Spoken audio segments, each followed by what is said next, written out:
Class, MASH. By Anutty. Chapter 291, Kirik Del. The world blurred around him, and he found himself floating over top the volcano. Bright orange light shone from below. A rush of hot air warmed his legs and started drying his damp hair and clothes. The water on his skin practically evaporated from the heat. However, Mash realized that it wasn't a steady heat. The air around him was rushing upwards as if it were being released. His head swung down, but he didn't see the lava he expected. There was no molten rock bubbling on the surface.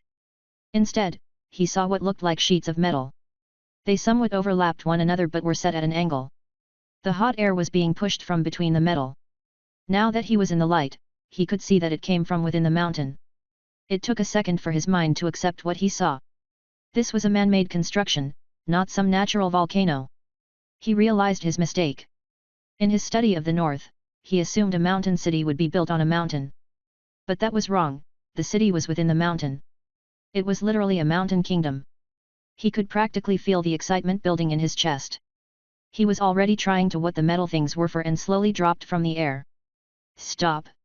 Red shouted from above, and Mash halted his descent. He frowned up at her, and just gestured with his hands.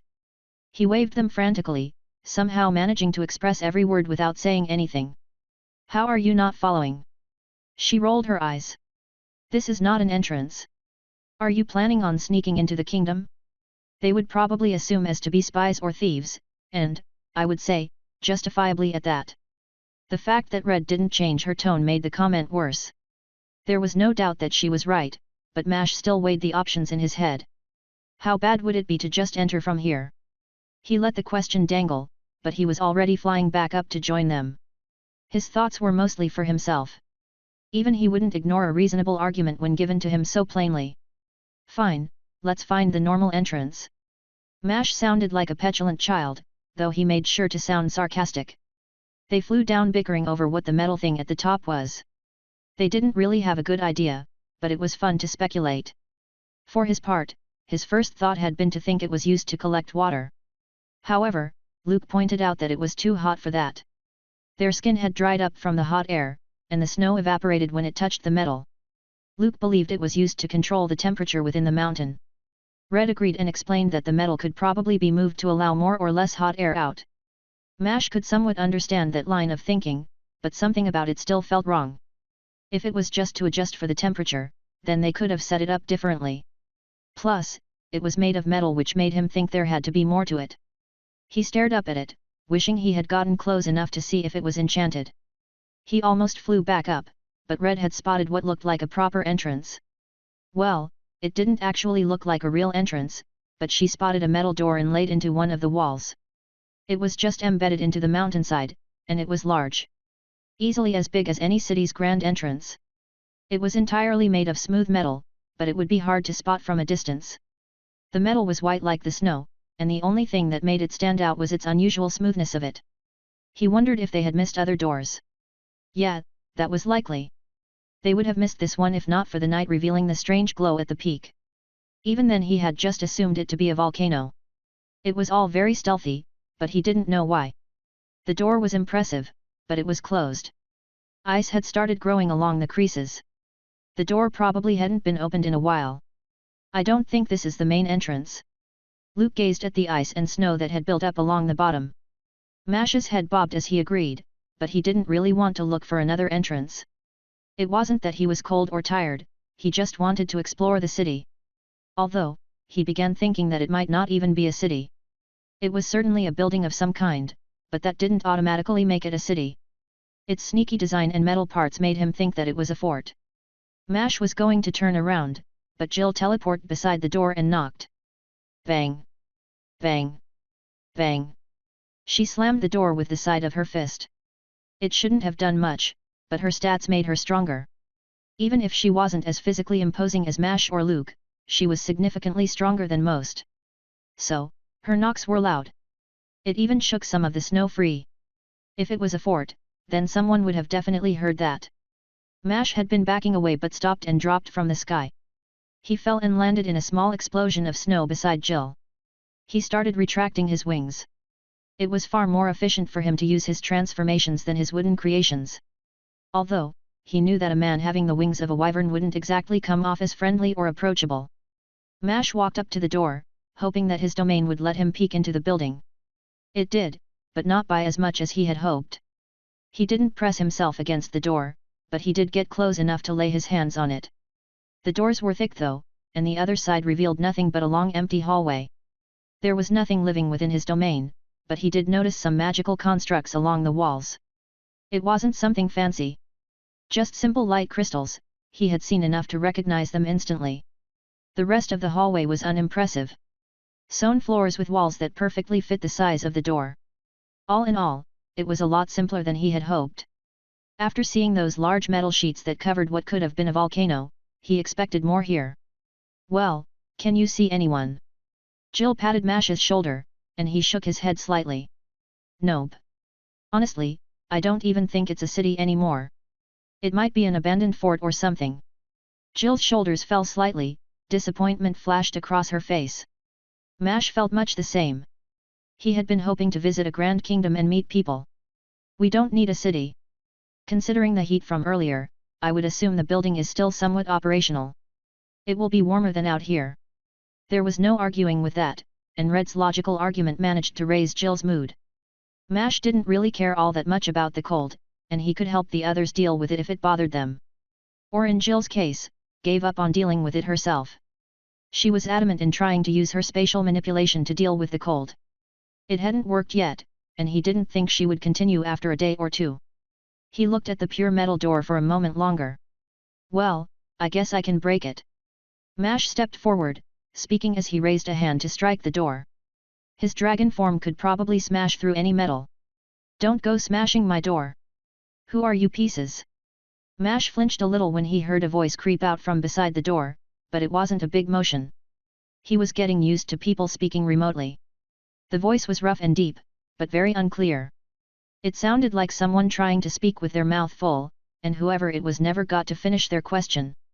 Mash's domain wasn't enough to reach the edges of the doors, and he swung his head to the right. The voice had come from somewhere there. There was probably a rune or something on the door frame. Mash noticed Red open her mouth, but she didn't say anything. Another voice came from the door frame and never gave her the chance. I apologize for my companion's language. He is rather irritated as it is very late, and we had not been informed of anyone coming to access this gate. As you are not permitted for entry, I will need you to identify yourselves, and indicate the reason for your visit to Home. This voice was nowhere near as difficult to understand, though it felt stiff. It sounded rehearsed. A routine built on a history of identical situations. Although, Mash hoped for their sake that people didn't come and try and break their doors down. He glanced at the others, not exactly sure how to respond. The first introduction that came to mind would stay in his mind. Hello, I'm Mash and I might bring destruction to your city. But I'm just here to visit though. Thankfully, Red knew better than he did. She pulled out the silver badge of an adventurer. An item that Mash had but did not carry. He didn't even know if it would work here. Red spoke as if it mattered though. We are adventurers authorized by the guilds. Our team's name is Conatum. I am Red, and these are my teammates. We are traveling north to meet with a friend and help him. As you mentioned though, it has gotten late, and we were looking for a warm place to rest. We did not know that this was Home. In fact, this is our first time in the northern continent. Red's introduction was way better than what Mash had thought of. The mention of the team's name surprised him. He didn't know when he last used it. Or even brought it up for that matter. Red used it like she expected them to hear of it, and Mash wondered if anyone would recognize the name. Please give me a few minutes to authenticate your claims. Thank you for being cooperative. After the hidden man's succinct reply, they were left with a long pause. A few minutes ended up being an understatement. It took almost half an hour before someone came back to reply. Jill was tempted to just break in, but Red stopped her. These things take time. Just think about it. We are 4 individuals over level 100. They can't just let people like that into their city. Red was on point with her arguments today. She had used solid reasoning all day, and Mash knew that there was no real point in arguing. Jill still did though. I don't care. We have been flying in the cold for hours. Can't we at least get something hot to eat or drink? Red snapped back quickly. That was your own fault. I believe you wanted to test your skills and refused to get any help from Mash or Luke, both of whom could have easily dealt with the cold. Mash felt the fight building. Jill glared at Red. Her gaze drilled into Red as she replied. What's got you so riled up? Nobody cares for stupid logic. If you want to be an ass, to do it to someone else. Jill sounded genuinely angry. The space around her seemed to vibrate with her fury, and Mash grew concerned. No, that wasn't it. He was confused. Jill and Red looked like they hated each other, but he had heard them say the same things while laughing. Mash and Luke stared at the two of them and couldn't decide if they should get involved or not. Chapter 292, Seasons of Snow. Mash looked at his friends. Two of them seemed ready to throw punches, and he still didn't know if he should stop them. Honestly, so long as neither used skills, their punches couldn't do much damage to each other. He would try and stop them if they were using skills, but this wasn't something that he needed to get involved in. Stop them from fighting, please. Unless you wish for them to remain like that for the rest of your stay. The more polite voice from earlier had returned. The sudden sound didn't surprise them anymore. Even with his request, Mash still didn't want to get involved. Luke didn't have that same compulsion and stepped between them. He held his hands out to the side, open palms, stopping the two from getting closer. Mash was a little more distracted by what the voice had said. What do you mean? Are you unaware of the current season? Mash paused, thinking about the question for a moment. He probably was asking in relation to the North, but that didn't make sense. The information he got had stated that the North didn't have real seasons. That it just snowed all year around. I didn't think the seasons changed much in the North. Mash heard a laugh coming from the door frame. This was obviously not from the polite man, as he spoke over the laughter. You have been misinformed. There are standard seasons here, but it never gets warm enough to melt the snow. However, the winters are brutally cold. You are lucky that it is still summer, otherwise, some of you might have perished in the cold. However, the seasons here do more than just change the temperature. The seasons affect the moods of people and creatures. The summer, as you would refer to it, is known as the season of anger here. Monsters become more aggressive, and people are more prone to anger. I believe that is affecting your friends now. Mash nodded, though he wasn't sure if the man could actually see them. He spoke a moment after. But why don't I feel anything? Luke seems fine too. Mash pointed toward Luke a moment after, as he realized that they didn't actually introduce themselves. He followed up with his own introduction when he realized. And I'm Mash. What's your name, by the way? Of course, I am Kirik Del. As for why you weren't affected, it might be due to a skill. Do you have a skill to resist changes to your emotions? We have found that even the most basic skills should entirely prevent the influence. Most adults naturally build up a resistance to it, so it usually only affects unaware travelers and children. Jill and Red seemed to relax as they heard Kirik's response. That's better. Mash, why didn't your skill stop it for all of us? I thought it affected all of us. Mash just shook his head. No idea, I can check it later. His gaze swiveled to the door, indicating that he didn't want to talk about his skills if he could avoid it. Kirik was polite, but that didn't really mean anything to the city or the person. Jill subtlety nodded her head. None of that changed the fact that he actually didn't know why it didn't work. I can understand your reluctance to talk about your skills, but we must request knowledge of any passive skills that may affect others. As well as have you answer several questions verified by truth skills. It shouldn't be difficult. Can we come inside first? At least get out of the cold.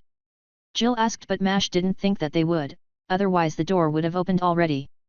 If you were lower level, we would allow such, but I believe your levels exceed the guard's average and thus must remain outside until the danger can be verified. I apologize, but I can try and be as fast as possible. You all may answer at once. Do any of you harbor any ill will towards Delhome or any of its citizens? Kirik started speaking quickly, but they all understood the question and chorused their response in sync. No. Good. Do any of you possess passive skills that would be considered dangerous or pervasive?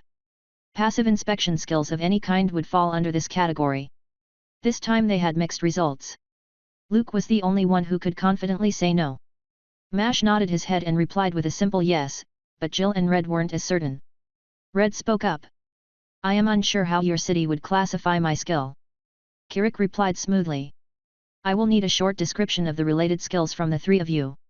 If you would prefer secrecy, then you must return with a special exception permit. The application process is rather long though. No, it's fine. Mash replied quickly. He knew their skills and didn't think any of theirs would cause many problems. Plus, if he didn't say anything he had the feeling that Red would want to hide what she could. So, he explained in detail what his domain let him see. In the end, Kirik asked another question. Are you able to see beyond the door in front of you? Mash nodded, and then remembered to reply out loud. Yet. The questions shifted to Red and then Jill. Each of them received a few after they explained the skills in question. Jill had the most as she mentioned several skills. Some of which Mash didn't even think mattered. After everyone was done, Mash was relieved to see the doors open. The ice that had been growing on them broke as the door swung inward. Hot air rushed out, melting the remaining snow around them and warming his skin. Mash stared down the hallway, which he now got a good look at. There were slits along the walls. Probably meant for spears, arrows, or magic. On top of that, he would bet that there were some traps too. Mash didn't inspect it too carefully, as he stared at the two dwarves that stood at the far end of the hallway. Mash had only met one dwarf before, but they were recognizable. They were slightly shorter than average but taller than he expected. Not to mention, they didn't exactly fit into the image he had. On top of only being around a foot shorter than he was, they weren't stocky. Well, one of them was stocky in that he had a lot of muscle, but the other was skinny. The odd thing about them was the strange evenness of their bodies. Their legs were the same length as their torsos and arms. They both were wearing some kind of bluish armor. The metal was thin, and he didn't see any of it around their shoulders or knees.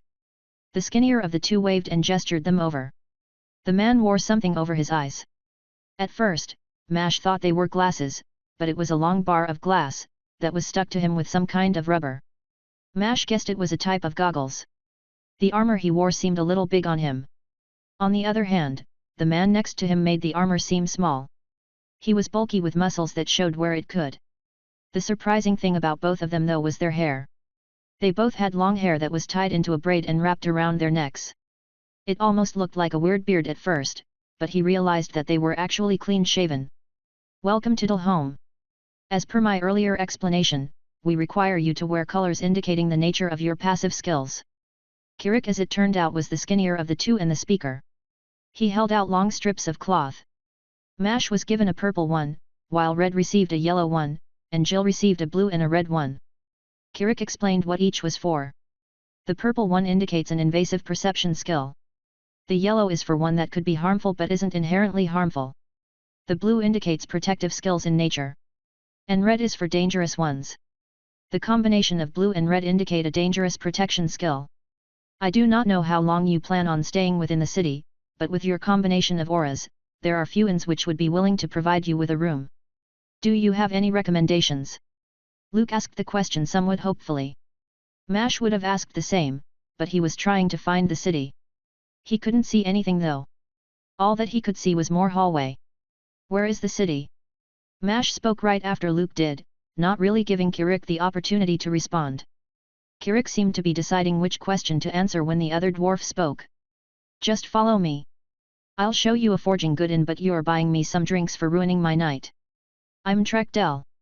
So, saying, he turned and started walking down the hall. Wait, you guys are brothers? There's no way. Jill looked at the two of them like they were aliens. Mash actually knew the answer to this already, though it seemed he had done a little more reading than she had in this regard. No, Lady Jill. Everyone born in Home has the name Dell rather than an earned name or family name like is done even further south. We possess city names that represent our home. It can be changed through a lot of paperwork and sponsorship, however. Kirik answered while also following the group as they walked down the hall. Red noticed the oddity at the same time Mash did. She spoke before he could though. Are you also planning on leading us, Kirik? What of your duties? It is no consequence, Lady Red. Truthfully, we were only patrolling the gates and were lucky enough to stumble upon you four. Normally, nobody would enter through these gates, so they are rarely watched. Most guards only take this patrol to have a break from work. If it was anyone else, they likely would not have been near enough to hear your knocking. Is your city typically so casual about it? Also, please don't call me Lady anything. Jill will do just fine. Jill shivered slightly when she mentioned how she was addressed. Don't let his stickler act fool you. He may speak with all the rules, but we were both sleeping when your knocks woke us up. As for the way we addressed you, it's just because your guild listed you all as nobles. Kirik told you only the redhead would want anything like that. Kirik dipped his head in an apologetic bow, his face colored slightly by a blush. All of a sudden Kirik seemed like a very different person to Mash. Instead of a polite hard worker, he now became the lazy man that never got on anyone's bad side. Someone who faked being a good worker by having a good attitude. Mash had met a few people like that. I don't want honorifics either. That goes for all of us. Red added in her own piece. She spoke for the group. Mash took the purple strip of cloth in his hand and wrapped it around his shoulder like a band. Luke had done the same, and it seemed like a good place for it. He then stepped beside Trek and noticed for the first time that they had been descending. It was such a gradual decline, that he only noticed now when he stepped beside the dwarf. The man glanced up at Mash before sighing. You know you're too big for your age. Trek's eyes were glowing faintly purple, and Mash knew that those words weren't only because of the height difference. Chapter 293, Home. Their walk didn't last much longer, but it didn't end with a city. It ended with a narrow staircase that could barely fit one person through at a time. They had to walk up one at a time. Trek led the way while Kirik managed the rear.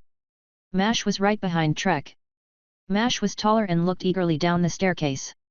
The ceiling was low and blocked him from seeing beyond it, but he believed that they would be able to see the city soon. Kirik chatted during the entire trip.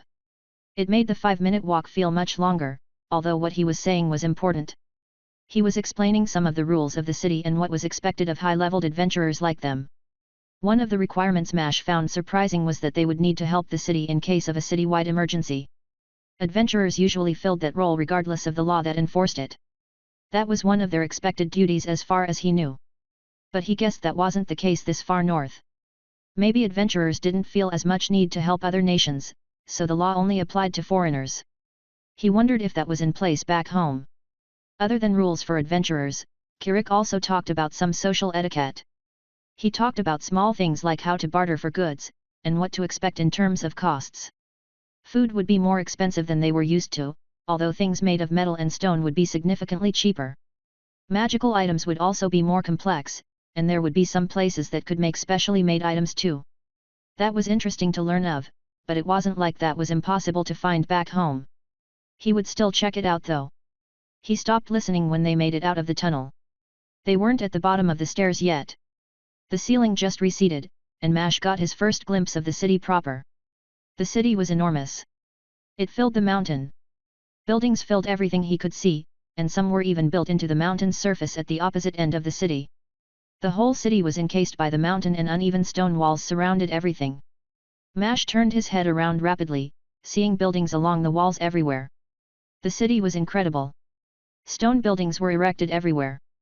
Some climbed along the walls, and several of them even seemed to act as supports for the mountain itself. A few buildings were circular and ran from the ground to the ceiling. It kind of looked like the wooden supports he would sometimes see on roofs. Despite the incredible city, Mash's gaze and attention were drawn toward something else. The inside of the mountain was hot. A light shone near the top of the mountain, almost like a second sun. Mash stared, still not able to wrap his mind around what he saw. It was light. A ball of pure light that shone brightly.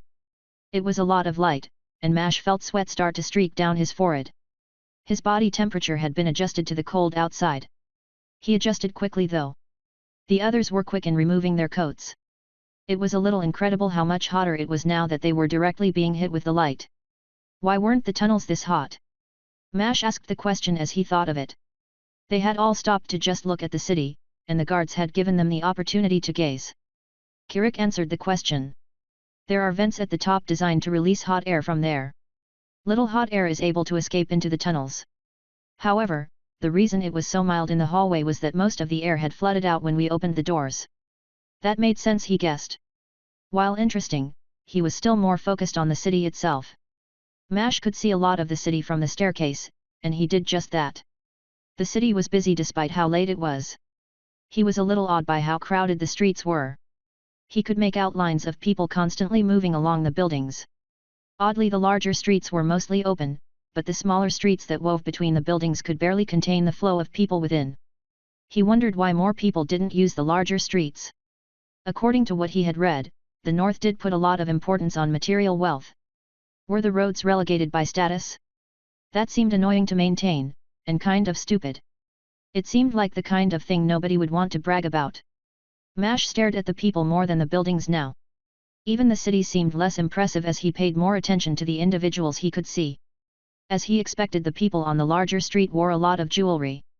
Even from a distance, he could see gems in their hair and clothes. The guards didn't wear such things, and the people squirming between the buildings didn't have any either. Mash watched that group a bit more carefully. Something about them stood out. They wore normal clothing along the lines of what he had worn when he was a kid. That was normal, and it wasn't like they were particularly unclean either. Many of them seemed rather happy too, and they were chatting among the lines. His gaze swept down more so that he could see the people more closely. They were wandering the streets just beneath him. There were fewer people this far toward the edge of the city, but some were still roaming the edges. They had continued to walk down the steps, but he slowed. His eyes narrowed slightly as he focused on a group of wealthier people. Although that was just a guess based on the gems in their hair. He didn't really care though. There were about 5 of them, and he saw that they were chasing someone. They weren't running or anything, but Mash knew just from looking. Maybe 100 feet ahead of the group, Mash saw a child running.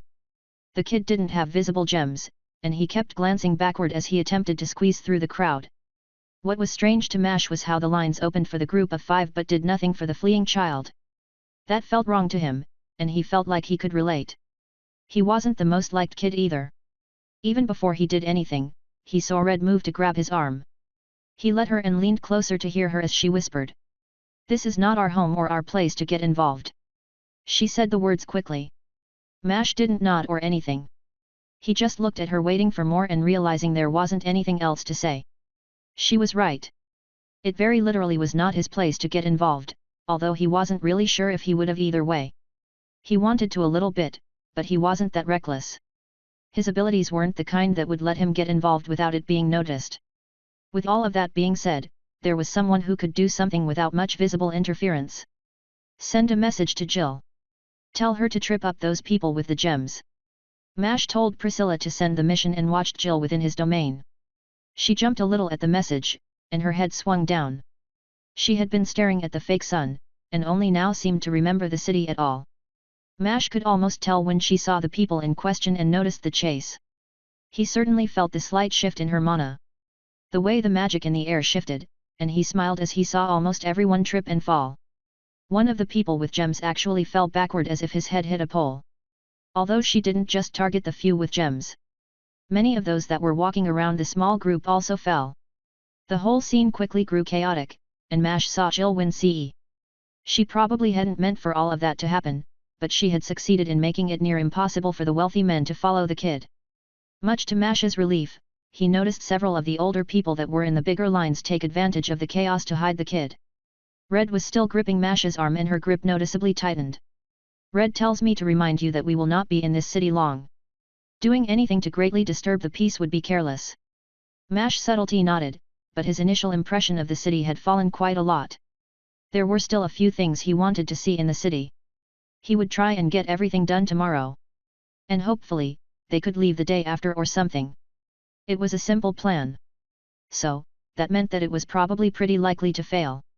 The rest of their walk to the inn was uneventful. It did give them the opportunity to see the city though.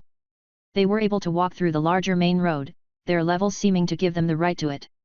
Kirik had told them that anyone over level 100 was allowed to use the larger main roads. If they were citizens, they would be free to use any form of travel they had available. As foreign adventurers, Kirik let them know that flying or teleportation would be considered illegal. However, the only punishment they would receive was fine. Mash guessed that they wouldn't really punish a high-level foreigner for something small. While the walk itself was peaceful, it wasn't boring. They were able to see many different stores and buildings as they walked. Everything seemed available along every street. They had passed 3 different blacksmiths and a nearly endless amount of food stalls and restaurants. Mash hadn't been particularly hungry, or rather, he was not any hungrier than normal. Now his stomach rumbled from the passing scents. He stopped around one of the stalls, and a particularly pungent spice filled the air around the shop. It was a stall though it was made of stone. It had an open counter that faced the street, but the building could obviously function as a restaurant as well. Mash could see a few empty tables inside behind the lady who was standing behind the counter. He didn't really notice how much he paid. He just dumped a handful of gold coins on the counter and glanced at the shopkeeper. "Hello there, I'm Mash. How much of what you make can I buy with that?" The woman standing in the stall stared at the small pile of gold. Then she glanced at Mash and then swung back to look at the gold. She wore a black apron that was speckled with flour across its entirety. However, she seemed young for the position she was working. She was probably around his own age, and he wondered if he would be working some mundane job had he not become an adventurer. He couldn't really picture it. Then she stammered a response while still looking between the two. I am sorry, young master, we don't have enough to match this amount." Mash nodded and winced at the address. The shopkeeper had begun adjusting a white headband. She had long brown hair and kept fiddling with it as she stumbled through her words. It was probably a nervous tic. Mash felt like an idiot.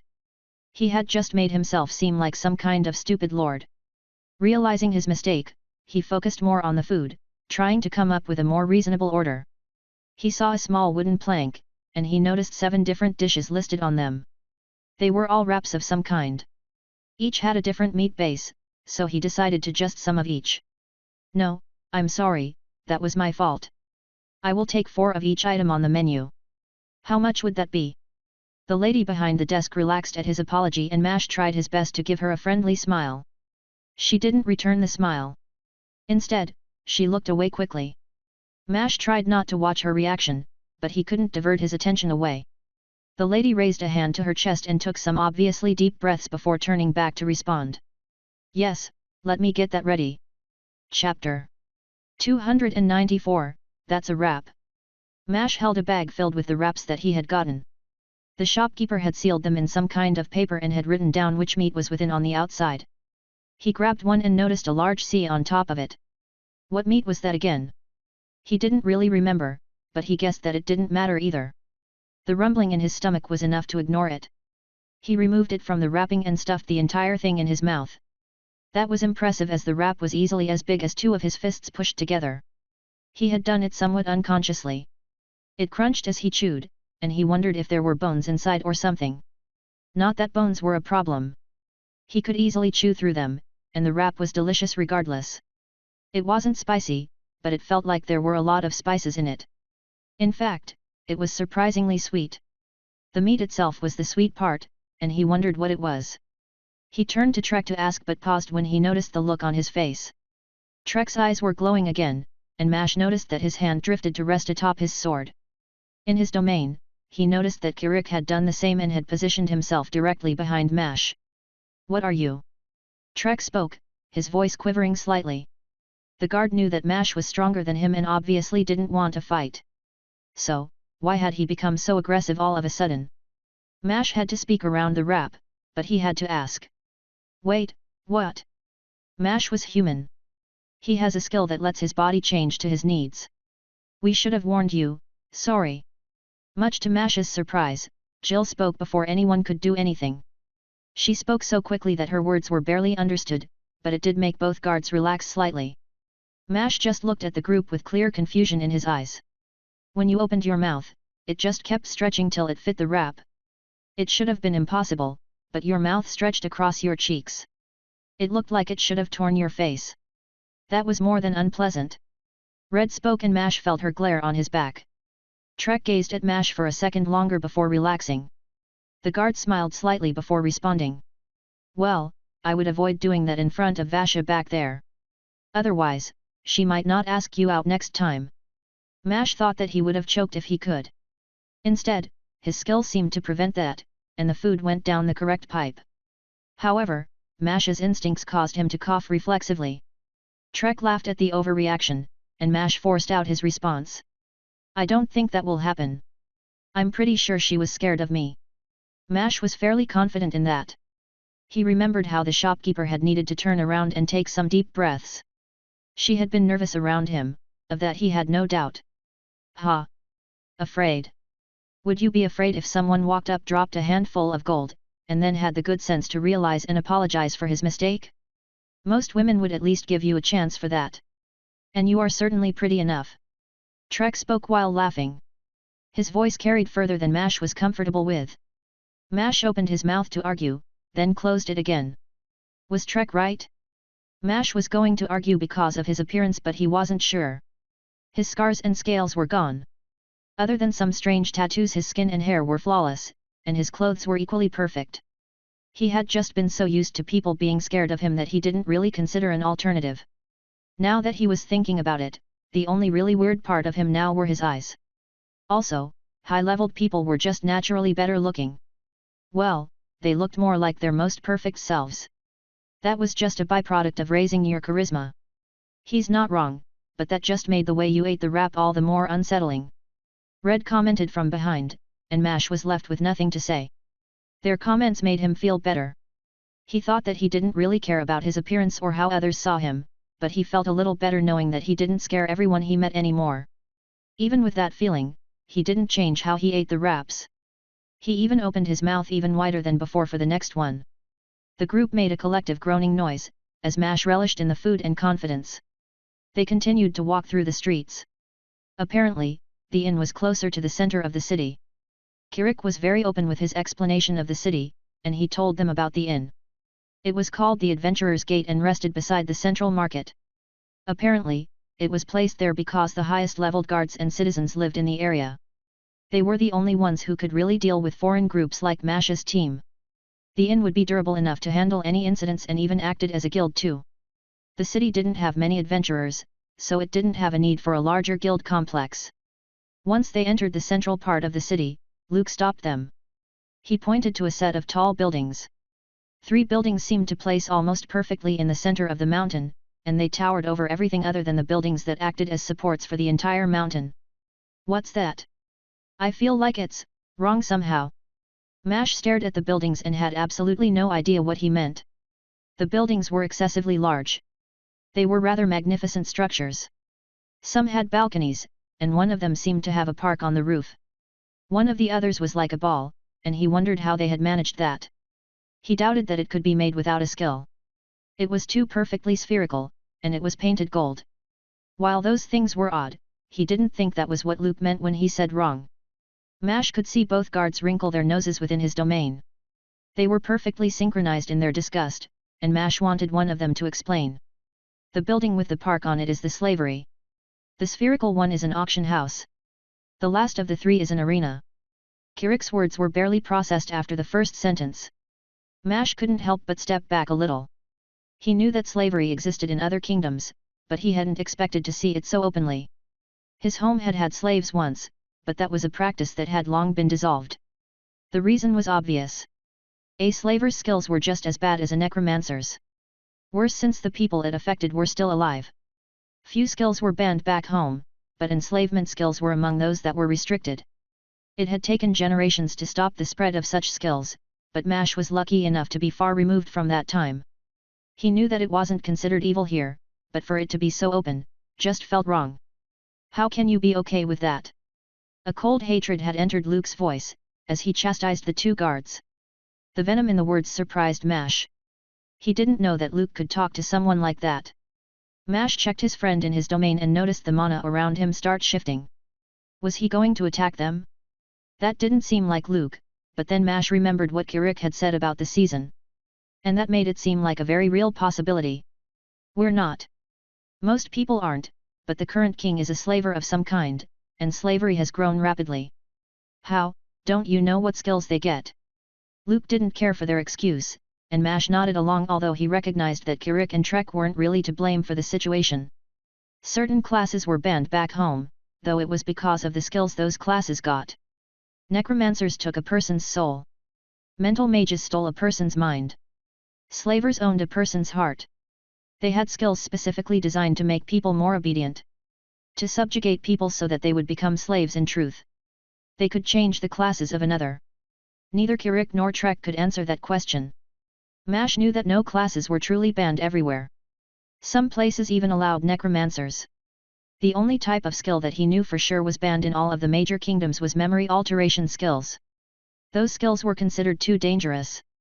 There were few legends of people with those skills, and each one was a nightmare. They were the kind of story that adults wouldn't even tell children to scare them. Mash shook his head trying to dismiss the thought. He had spent a long time contemplating those skills when he had first read the stories. Not because he considered learning it, but rather because he wanted to make sure his memories were real. He felt himself start to work through his past and had to stop himself. That would get him nowhere quickly. The conversation among the group had escaped him slightly, but he saw that Red was whispering something to Luke. She seemed to stop him from rampaging toward the slavery, but even she didn't seem confident in the decision. It was one thing to stop Mash from causing a scene earlier, and another to convince someone not to kill every slaver he saw. If they were back home, it wouldn't even be brought to a discussion. After the group started walking again, Mash realized what the disparity had been. All those people that had crowded the small alleyways had been slaves. The main roads were meant for the free people.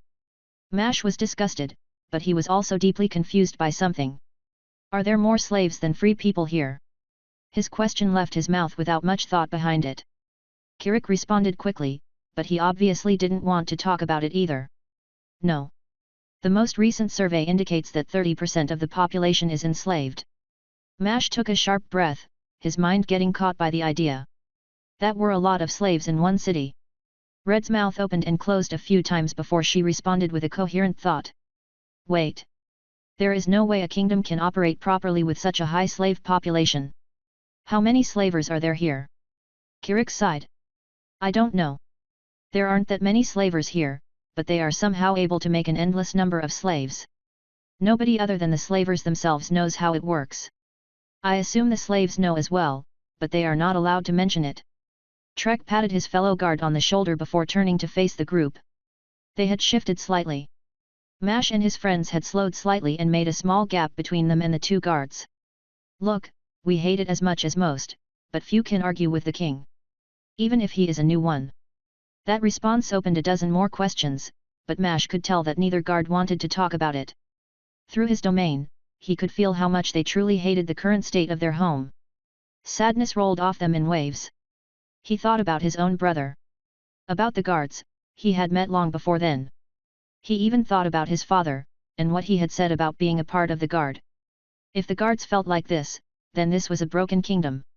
Chapter 295, Slavery. Mash laid in a bed that didn't really feel comfortable. It wasn't a bad room or anything. The inn was more luxurious than he was used to, but it wasn't his unfamiliarity that bothered him. It was the city. The kingdom itself haunted him. Unsurprisingly, no one was really up for drinks by the time they got to the inn. Luke still looked like he wanted to kill someone, and Trek and Kirik were both too depressed to really want to share a drink. If the group wanted to, the guards promised to do it tomorrow. Feeling a little guilty about the whole situation, Mash agreed to buy the guards drinks. The rest of the group didn't disagree. Mash had his eyes closed, but it was pointless with his domain. The room wasn't that big, so he could easily see the whole thing from the bed. There was a single long carpet that led from the door to the bed. Other than that, there was a table with 2 chairs, and a chest rested at the foot of the bed. The only strange thing about the room was the fact that the bed used silk for its sheets. Mash didn't care for the luxury, but the city never got cold, so cotton would make people sweat in their sleep. Silk was just light enough that the inn could get by without using cooling runes. Mash still had lowered the temperature of his room by several degrees. He gave up on trying to sleep. The seasons weren't able to affect him, but his blood still felt like it was hot. The very idea of slavery being so openly accepted infuriated him. Mash remembered how awful it had felt to have one class choice taken from him. He couldn't even imagine what it felt like for the enslaved people here. They would see the options but not be able to choose for themselves. Every single time, it would be the same. The options would be there, but they would be twisted to the one that kept them as a slave. The temperature in the room fell considerably as he tried to cool himself down. It didn't work. Mash swung his feet to the side and sat up as he noticed someone standing in front of his door. He hadn't noticed their approach, but he wouldn't if she had teleported there. The door wasn't locked, so he just called out to her. "Door's unlocked, what's wrong?" The door creaked as it swung open. The whole inn was made of heavy magically reinforced stone, and the doors would scrape against the floors whenever they were moved. Jill walked in, grunting a little in the effort of opening the door. She had a very baggy set of pajamas on. The material was obviously thin, but it still made him feel hot. If he hadn't changed the temperature, he probably would have gone shirtless. You don't lock it? What if someone tried to? Actually, never mind, it's not like anyone could steal from you with how your items work. And a door wouldn't stop someone trying to break in for something else. Mash nodded.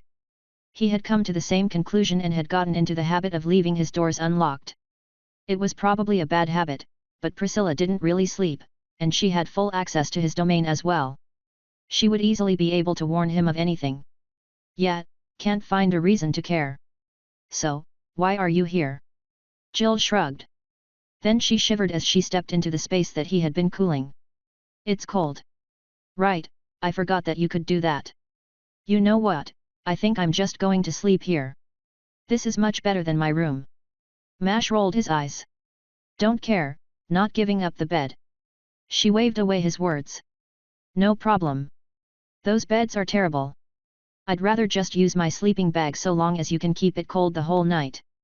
That was actually a good idea. Mash bunched up the silk sheets and tossed them to a corner of the room. He took out his own more comfortable bedroll and laid it on the bed. Yeah, that was a lot better than earlier. Jill had pushed the tables to the side and rolled her own sleeping bag out on the ground. Oh, and can you make it a bit warmer? Mash nodded and adjusted the temperature to Jill's request. The temperature was definitely on the border of what was considered comfortable. I really needed to cool down and that helped me calm down a little. I still feel like punching someone though. I think everyone feels like that. Luke especially. I don't think he's ever been that callous before. Speaking of, we should probably invite the others over too. I don't think they like the beds either. Jill spoke while crawling into her bed. He didn't think she planned on getting the others herself, so he told Priscilla to send a message to the others. The room soon went from uncomfortably empty to uncomfortably crowded. Mash was free on his bed, but the floor was filled with the others. He couldn't get to the door without stepping on one of them now. Although, he didn't feel like he would get up again. They couldn't fall asleep though. Even though they were tired, none of them could really calm down enough to sleep. Luke didn't even try. He just moved to a sitting position and asked Mash if he could make it even colder around him. It was easy enough, as Mash had passed the task of temperature control to Priscilla. She was a lot better at manipulating magic and didn't struggle with making adjustments like that. The temperature around him was significantly lower than that around the others, even after he dropped it for Luke. An hour later they were all still awake. What's the plan? Do we leave as soon as possible, or try and do something stupid? I do consider staying a stupid decision. Red spoke into the silent room. What can we even do? Luke whispered the words with little actual hope in them. I think we can actually do a good bit. Though it could be dangerous. Mash shrugged. What did they do that wasn't dangerous? Then he realized he was the only one that could see the gesture and voiced his acceptance. That's not really new. The rest of the night went by as they talked. Red had some suggestions for the things they could do in the city. They kept talking into the early morning and only really went to sleep after forming something of a plan. It was rare for them to act with such a well-thought-out plan, but now Mash had something to do tomorrow. Mash woke up early. He always woke up kind of early, but Red had given him a task for the morning, so he had gotten up well before the others. He couldn't really tell exactly what time of day it was though. The city was always lit up by the artificial sun that hung near the top of the mountain. His internal clock had been mostly accurate ever since he bonded with Priscilla. Mash got ready quickly and didn't bother eating at the inn. He had passed several interesting stores last night and wanted to eat from one of them. He vaguely remembered some place that sold oddly shaped cakes. Around an hour or two later, Mash left the shop with a small box of 10 cakes. They were small, around the size of his palm, but they were good. A thick syrup of some kind had been frozen around the outside of each cake. It was essentially just melted sugar. Although things didn't need to be complex to be delicious. He walked down the street, popping a whole cake in his mouth casually. These weren't so big that the gesture drew any eyes. His face still had to adjust a little, but it wasn't noticeable. The streets were significantly more crowded in the morning. Even the widest street felt a little restricted with the constant flow of people within. The crowded streets didn't affect him though. Although he did get odd looks from the occasional person. He guessed it was because he didn't have any jewels mixed with his hair. Every single adult, and even some children, had at least one jewel tied into their hair. The wealth represented here was ridiculous. He would have expected bandits, but the location was probably enough of a protection. He hadn't seen any real entrances outside of the one he had taken either. The city was definitely more like a fort. "We are here, do you want to switch now?" Priscilla's message drew his attention away from the food. He looked down the street and saw the park peeking over the surrounding buildings. The slavery, as it was called, was his objective. He felt his face contort slightly. It was hard to hide his disgust, but that was what Priscilla would do. He nodded, and let Priscilla take control of his body. She instantly relaxed his muscles to make his walk return to the casual stroll he had been moving with earlier. The way Priscilla moved his body was like that of a golem, but that made her job easier here. She had to control each muscle manually and could easily manage his tone and expression. Mash took on the role of a passenger, although he did need to maintain the connection. He had to consciously relinquish control to her for this to work. She couldn't actually stop him from reclaiming control of his body, so this became a game of restraint for him. The plan demanded he managed. Priscilla walked up to the building, and they both felt something pass over them. An analysis barrier probably. Few places bothered with things like that. They were known to be too general to produce anything really valuable. And this was no exception. It didn't even seem to react to his unusual race or constitution. What was it used for then? He didn't know but didn't really care either. A woman wearing a black and white uniform approached. It was a long robe that had a checkered pattern on it. Black and white squares covered it entirely. The robe was thin and hung on her curves. It was probably meant to do that. She had bright blue eyes. Her hair was tied back into a long ponytail that hung down to her waist. It was strangely blue too, and it sparkled almost as if it was made of sapphires. No, that wasn't right. It didn't have the same cheapness as the gems he had seen earlier. It was closer to a glittering piece of ice than a gem. The woman was probably part dwarf, as she had a more human build but was a good foot shorter than Mash despite probably being a few years older than him. Not that she seemed particularly old. "Hello, young master. What can the slavery do for you today? I am new to the city and was curious to see, well, everything. Maybe find something interesting." Priscilla was doing a really good job at impersonating him. She even paused and stressed things like he did. She moved his hands in gestures that she couldn't make with her own body.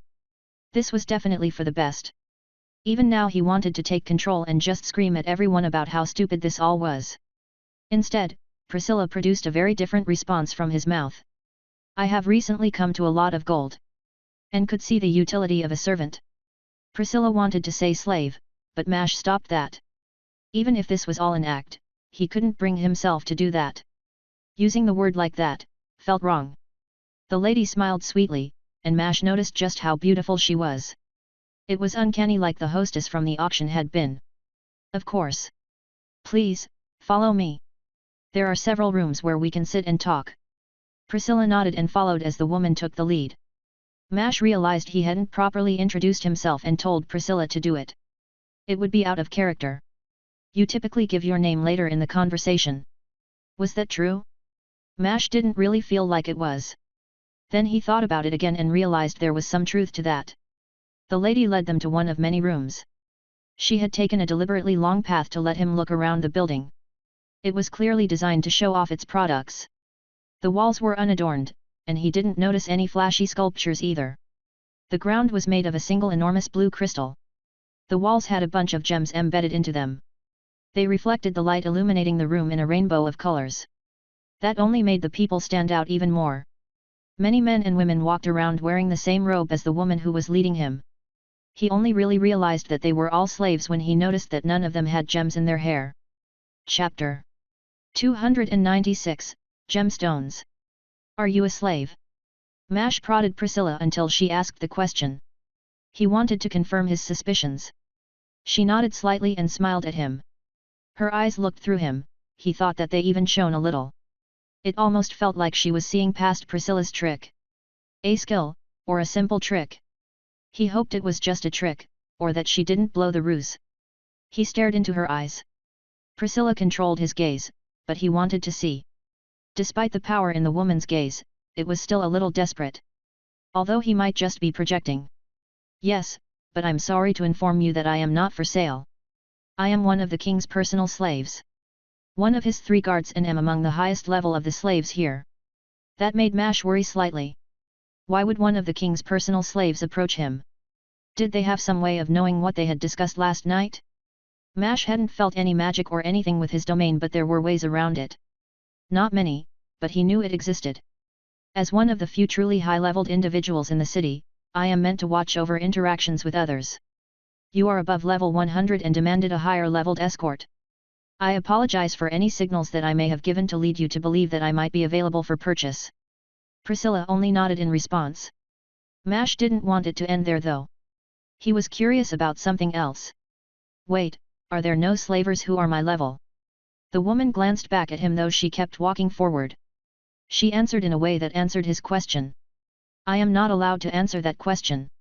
However, I can inform you that the highest leveled individual in the city is only 149. Mash was surprised by the response. He wasn't sure if she would actually answer him. And there was clearly something in place to stop her from answering directly too. She worked around it, giving him another piece of information to get around the obvious restriction. How much freedom did the slaves have? Although the fact that she did that made him wonder if she knew he was up to something. Did she really see through the ruse? The visual skill from earlier? The barrier? He decided to ignore it. If she brought attention he could respond, but he would keep quiet if she did. The level was interesting. Why level 149? It was a dumb place to stop. Whoever they were, they should just level and become immortal. Should he just ask? The way the woman brought it up had been intentional. She didn't explain, or maybe she just couldn't. Either way, it was something to bring to Red later. Red and the others were going to go visit the local libraries and try to find what they could about how slavery started here. Mash left the topic alone as the woman stopped at a door and opened it. The room in question was adorned fancily. 2 long couches faced one another in the center. Between them was a similarly long table. A man sat at one of the couches, and he stood when the door opened. He gestured at the seat across from him while bowing slightly. Hello. I am Earl Brackenhouse. A level 61 gemstone slaver. Please, take a seat and get comfortable. Mash felt the urge to jump at the man, but Priscilla didn't care nearly as much. She nodded and took a seat while introducing him. Thank you, I'm Mash. A level 121 vagabond. And could I ask about the woman who brought me here? Priscilla forced a rather polite response out of Mash's body. In truth, Mash was just confused by the situation. Too much information. What are you doing? Mash trusted Priscilla, and her revealing his class seemed ridiculous. She sent him her intentions, and he didn't think it would work. But the slight nod of the slaver revealed that she was right. You must give some information to gain some. Priscilla bragged as the woman who had taken a standing position behind the slaver spoke. I'm so sorry for forgetting my introduction. I am Lisa, a level 112 bonded mana dancer. The slaver held up a hand, and the woman froze in her introduction. The man carried on, even though Mash wanted to hear more from her. The class hurt to hear, but he was so curious. He had never heard of the mana dancer class. Was it more like a traditional mage, or was it a supportive class? She is quite capable, but sadly she is not for sale. Unless you wish to make a deal with the king? He might acquiesce if you made some expensive concessions. I will consider it, however, I'm interested in knowing how it would work. Surely, someone at her level couldn't be enslaved so easily. The man smiled slightly. I am honored by your polite speech, however, you needn't force yourself around me. You are an adventurer, yes? Feel free to talk more comfortably. Priscilla nodded but didn't respond verbally. She was busy sending Mash a message. Control your anger. It is becoming more difficult to resist your emotions. They can and will influence me. Mash begrudgingly agreed, though he wasn't sure if he could actually calm down like she wanted. His curiosity helped. The slaver didn't notice any of the internal struggles within Mash and began answering his previous question. You are correct, but I'm sure you realized the odd nature of my class. I am a gemstone slaver. An important distinction. Mash straightened a little as he started to listen attentively. The slaver pulled one of the gems out of his hair and set it on the table in front of him. Slaver classes typically place the contract on an individual's soul when transferring a slave away from themselves. However, that would mean that no one could possess a slave that was a higher level than themselves. The previous king found a way around that. He created the Gemstone Slaver class. The class places a slave's contract into these gems rather than a person's soul. Mash looked down at the small ruby on the table and frowned. That was supposed to be stronger than a person's soul? He was definitely missing something here. Why wouldn't the gems just break? Couldn't the slave just break it? The slaver laughed a little.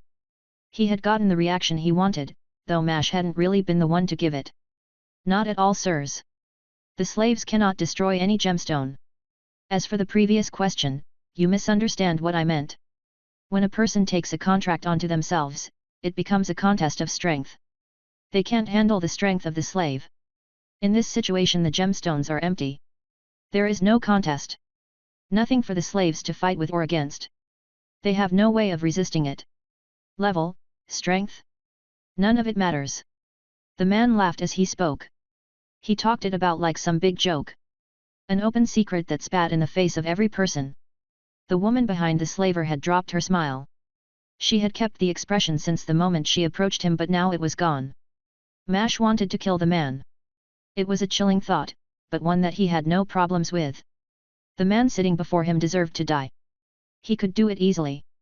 That was a short-term solution and save far less than Red's plan. Get us out of here now. I can't stop.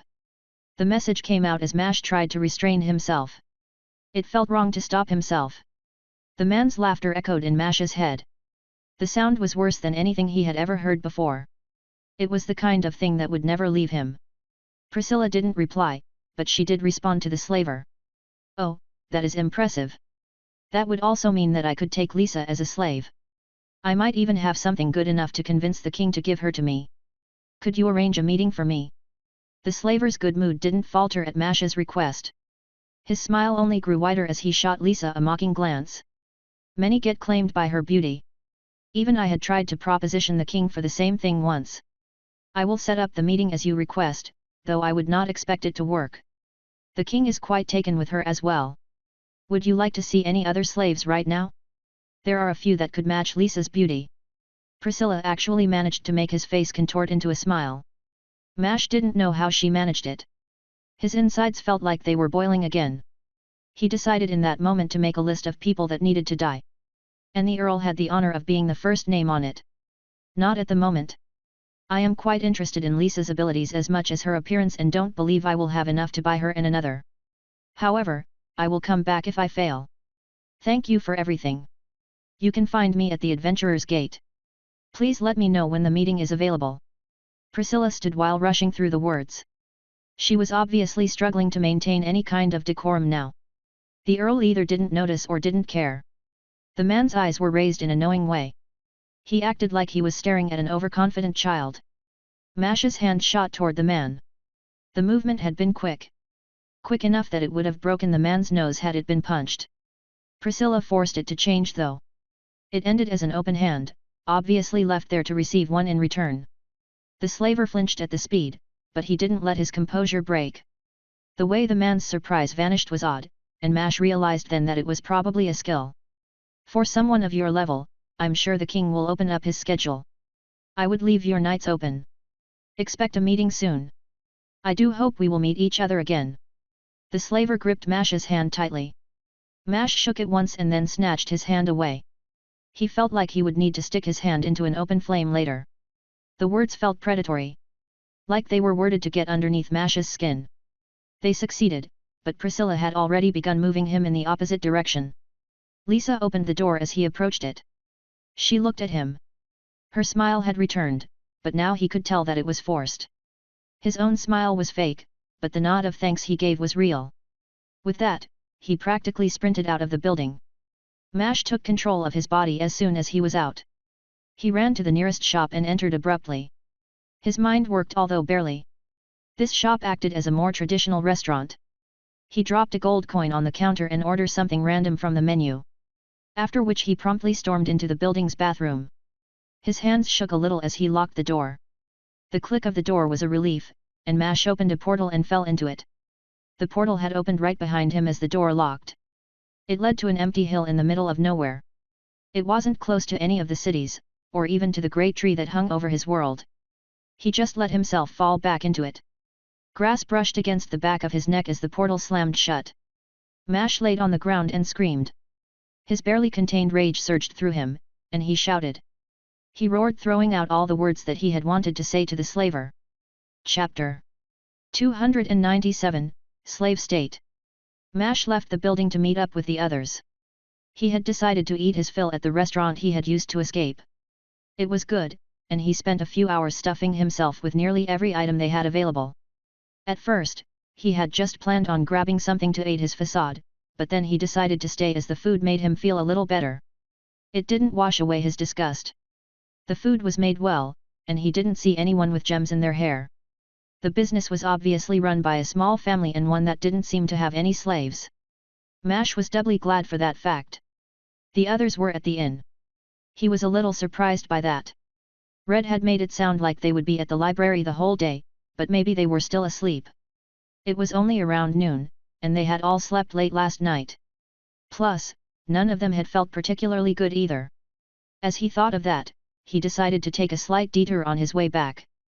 An hour later, Mash walked into his room with 3 large boxes in his hands. He enjoyed the smell of sugar and decided not to put it in his storage space. The others hadn't left his room despite the fact that they had paid for individual rooms. It was definitely a waste of money, but the inn was designed to only have 1 bed per room. And they hadn't known that the inn's beds would be that bad. He looked over the others who were surrounded by piles of books. Mash had gotten a peek with his domain, but now he realized what Red had meant. She had brought the library to them. Did she buy all of them? They had the money for it, but quality books were expensive. Did you find anything interesting? Because I did. And I don't just mean the boxes of cakes in my hand. Out of the 3 of his friends, only Jill reached for one of the boxes. Red shook her head slightly, rejecting the box as he offered it to her. She spoke quickly and set her book down. Thanks for remembering us, but just tell us what happened. Thus, began Mash's retelling of his events. He made sure to mention Lisa and let them know that she might have seen through the ruse. As he explained his encounter with them, he brought up the clues she had given him. It had been especially worded to get his attention.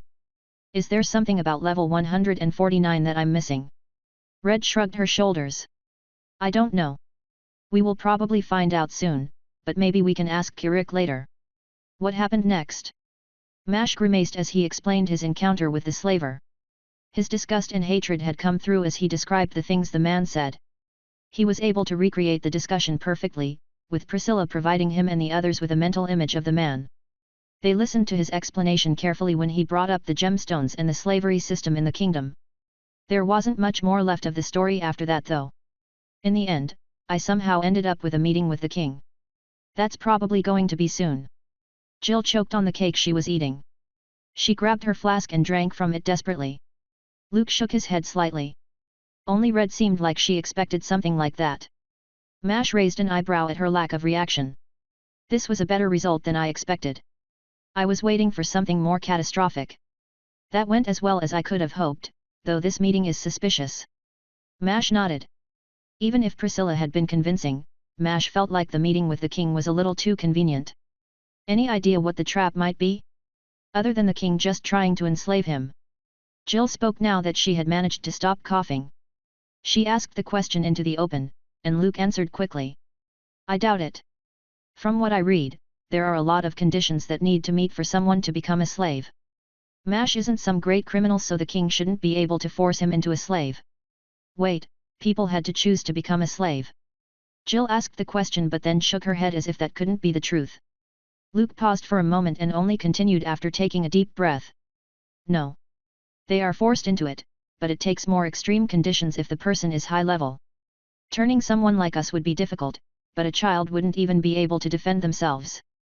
That killed the already sour mood. Well, what are we going to do about Mash? If he doesn't meet with the king now, it will be pretty suspicious.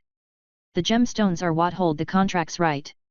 She turned to look at Mash for some confirmation. When he nodded, she continued. Could you break it, Mash? I mean, if you just free all of his powerful slaves, then we... Mash moved quickly, covering Jill's mouth while talking over her randomly. He made sure to speak loudly too. The cake store was pretty great. My favorite one has the vanilla cream in the middle. He glanced back toward the door, as he felt someone approach. The others reacted quickly, and each of them grabbed one of the pastries. There was a knock at the door as they all started to eat a cake. Mash relaxed a little once he realized who it was. He just spoke toward the door. Doors open. Come in. The door clicked as Kirik opened it. Trek marched in as soon as the door opened, and Kirik followed immediately after. Hello. Did you mention cakes? Trek smiled as he saw the 3 boxes and looked at them longingly. He didn't immediately grab one but stared at Mash questioningly. Go ahead. I got plenty. Trek didn't hesitate to grab 2 cakes. One had a pinkish frosting and the other a chocolate one. The pink one was supposed to taste like some berry, but it just tasted like sugar. Trek stacked the 2 cakes and ate them together. Mash hadn't considered combining the flavors but immediately got the idea. He grabbed one that had the vanilla filling and placed a chocolate one on top. Kirik only grabbed one and looked around at the books. Are you learning about the kingdom's history? I am quite the expert if you have any questions. Mash wanted to ask about the levels but stopped himself. If he said something stupid, he would definitely ruin the plan. Red asked a more general question that talked around the crux of the issue. I did notice something. Your kingdom lacks any immortals. I haven't seen any mention of living legends. What happened? Kirik looked at her for a second. You're rather good at finding poor topics, but I would not deny someone the truth. We used to be a higher level kingdom. The old king and many of our strongest fighters died in a fight against frost giants. The new king was much lower level, and he was the one to introduce slavery to the kingdom. I think he took the class out of desperation at first, but now it is what defines the kingdom. Also, what has crippled it? You see, we use slaves in most major fights around the mountain. So, they gain the majority of our levels. Thus, the kingdom is made weaker. Mash interjected when Kirik took a pause to take a bite from the cake. That doesn't make sense. There should be a bunch of high-leveled people as slaves, right? No, none will level past 149. The slavers can't force them either. At least none of the slavers have managed it yet. Not even the king, though he is low level. Trek answered Mash's question as Kirik chewed on the cake. Isn't this information private? Jill seemed worried for them. As Mash thought about it, it was definitely weird for the guards to release this information so freely. Kirik answered as he had finished his cake. It is common knowledge, although I doubt foreigners would learn of it. You would have found it had you checked more recent accounts. The king's exact level wouldn't happen to be common knowledge, would it? Kirik gave Mash a flat look as he asked. The look alone was enough for an answer. Well, it would have been nice to have, even if Mash wasn't planning on fighting the man. Luke had been keeping his mouth shut, and when he spoke it was with a strained voice. The king uses a slave army? How can he have so many slaves? Isn't there a limit? Luke struggled to contain his anger. Kirik sighed as the conversation began to weigh on him. Mash grimaced, as he realized that they were repeating the discussion from the day before. Kirik still answered though. No. The gems let him get around the usual limitations of the class. Also, could we move to something else? This conversation grows exhausting. He sounded tired. Mash was going to answer but paused when he got a message from Priscilla. I am going to try and get their help. Red sent the message, and Mash nodded toward her. His nod also worked to answer Kirik, but it wasn't meant for him. He looked relieved, and then Red spoke and ruined it. Okay, we can move on, but I need to ask you something. Would you and any other guards help us if W? Stop! Kirik shouted, surprising everyone in the room. It felt odd coming from him, and they waited for more of a response, but nothing came. Trek seemed to struggle with something before opening his mouth. Don't say anything stupid. We, and every guard, are slaves too. Different kinds than the ones who are bound by slaves, but our classes are marked all the same. Every guard has a skill called slave of the state. It makes us stronger and more patriotic, but it also binds us to the king. Trek spoke with finality, and his gaze drifted toward his feet. Seeing Trek look so defeated brought back some of the anger that he had felt before. The wretched feeling that Mash had managed to suppress since his meeting with the Earl returned. A king seemed like a ridiculous person to put on his list, but he realized it was too late. The still unnamed king sat just below the Earl. The list wasn't a literal thing. It just represented people who were truly horrible. Someone who Mash thought didn't deserve any mercy. Red broke the silence. What will you do? Her words were barely even a whisper. She looked at the two guards. Her face was blank, completely devoid of any emotion. Mash knew what she meant too. If Kirik and Trek told the king, then the plan would almost certainly fail. Red didn't just stop with that one question. What happens if you go against the skill? Can you keep quiet? We won't harm you guys either way. It would just mean that we can't do what we had planned. Kirik and Trek exchanged some glances. They both nodded at the same time, and Trek replied first. We can, but it won't be easy. You will need to do whatever you had planned as soon as you can. Tonight, if you can manage it. Wait, what do you mean? Even as the question escaped Mash's lips, the two guards fell to the ground. Trek fell forward, his face landed in one of the boxes of cakes. Kirik hit his head against the wall as he fell. He slid down the wall and stopped in a seated position. It looked like he had just fallen asleep. Luke was the first to move, and he rushed toward the two guards. Jill cursed and Mash sprang to his feet and searched through his domain. There was nothing there. He was about to say as much, but then he felt someone enter his domain. Their mana identified them. Mash's mind raced as a question kept echoing in it. Why was Lisa here? Chapter 298, King of Jewels. Priscilla reacted before Mash and sent messages to the others to be silent. Of all of them, it was Jill who had noticed something was up when he did. Her message was instant. I'm going to teleport out with Luke and the guards. That was all the warning she gave, and then the space around her bent as she vanished. The guards, Luke, and one of the boxes of cake vanished with her. Despite the urgency of the situation, Jill still took one of the boxes with her. He wondered if that was intentional, or if it was because Trek had fallen on that box. He bet on the former, and that helped him relax as he walked over to the door. He swung it open before she actually knocked, and then realized that was probably dumb. Lisa didn't seem fazed and bowed deeply when she saw him. The gesture made him feel uncomfortable, and he rushed to stop her. Please don't do that. Hello, want to come in? Do you like cake?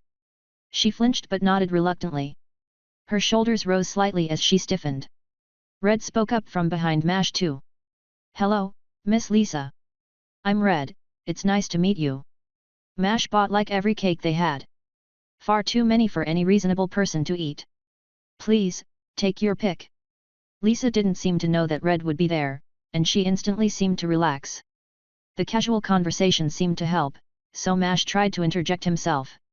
Yeah, we had some guards over and they showed me how to combine the cakes.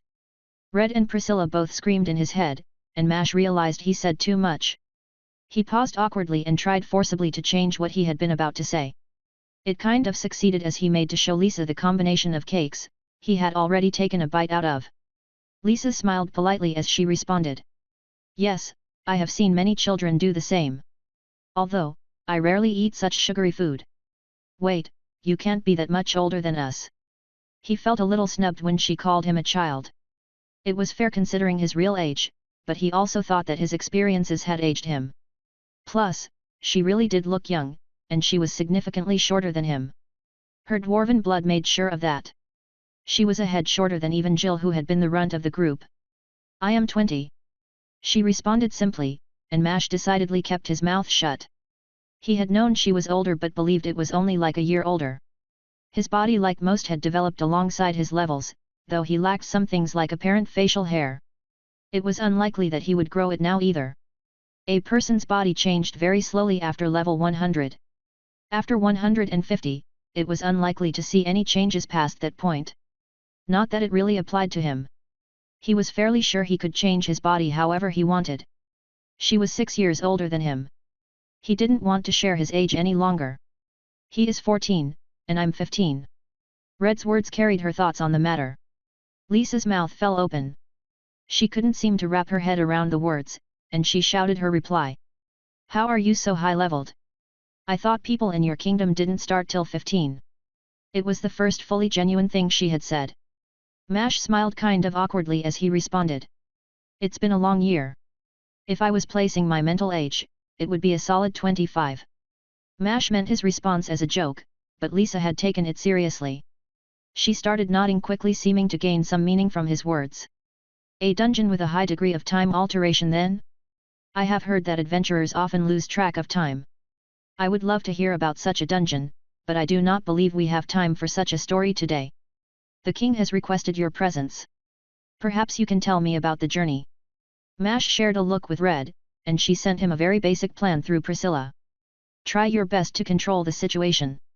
Although, if the king does try something, create a distraction." That was an order he would enjoy following. The latter part of it was already in line with his plans. A dead earl would be a rather fitting distraction. Lisa patiently waited for a response. He rushed through his words. "Sure, let's get going." She put down the cake that she hadn't actually eaten and walked out the door after politely bowing toward Red. The king was apparently in the slavery, and he was somewhat familiar with the path already. He didn't focus much on the city and simply talked to Lisa as they moved. She was curious about dungeons and what it was like to be an adventurer. She seemed to genuinely enjoy the idea, and Mash was happy to share stories. He mostly just talked about the dungeons themselves and not the people or monsters. He tried to share some of his experiences with her. If only he could show the images to her. Priscilla could, but he decided to keep Priscilla's existence a secret for the moment. The day had fallen to night, but the city still shone with the artificial sun. The endless days of this kingdom were a sad thing in Mash's opinion. Even a cold snowy night was an amazing sight. Like his sister and most of his kingdom, Mash loved the night sky. He wondered how many of the people here had ever even seen it.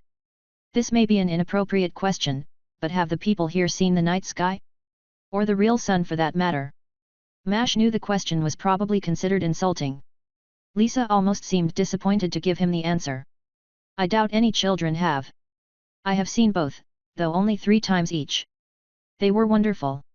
She was obviously embarrassed by the answer. Mash couldn't know what she was thinking, but he thought he could empathize a little. The conversation slowed with his question, and they talked about even less important things from that point on. It didn't take that long to get to the slavery, and Mash got some updates on what the others were doing through Priscilla. Well, now they were truly committed. Mash's smile had been genuine as he thought of what would happen. The building was the same as he remembered, but there were much fewer slaves inside. They didn't just enter a random door either. Lisa led him up several flights of stairs, and Mash realized that each floor was designed to be a little more luxurious. She went past all of them, stopping at what he assumed was the top floor. "Not the park?" Mash asked the question as they stopped just before what he could sense was the park above. The floor they stopped on was very different from the one earlier. The floor here was covered in a thick white carpet, which Mash happily dirted with his bare feet. Lisa didn't even flinch as Mash dragged his feet more than before. The king would not reside in such an open space. No, this entire floor acts as his place. We will meet him in the room there. She pointed down to the end of the hall, where a single wooden door stood out among the stone ones he had seen earlier. It was slightly red, and Mash could see mana woven through it, making it a magical item. He thought he recognized it. The magic was designed for privacy. Lisa didn't hesitate and opened the door. It swung inward and she stepped through and held it open for him. The room was obviously a dining room. It had a long rectangular table with several seats, and many plates had already been laid out on it. The table was slightly red like the door, and Mash looked around for the king. The room was actually big enough that his domain didn't instantly let him see all of it. A king was decidedly easy to find, especially when they wore a very obvious crown. A crown, Mash noted, that was made entirely of smaller gemstones. The king stood near an obvious bar and the earl was talking with him happily. Mash glanced over the earl as he focused on the king. The king was not as young as Mash expected.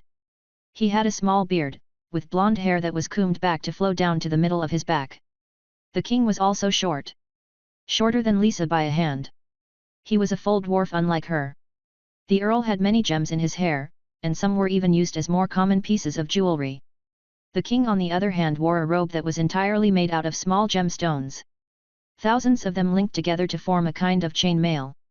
The whole ensemble disgusted Mash, now that he knew what he was looking at. The two men turned to smile at Mash as he stepped into the room. "And so, the guest of honor has arrived. I am King Messin the Jeweled. I know it is an obvious title, but one I am proud to use. Please sit and join me for a fine meal.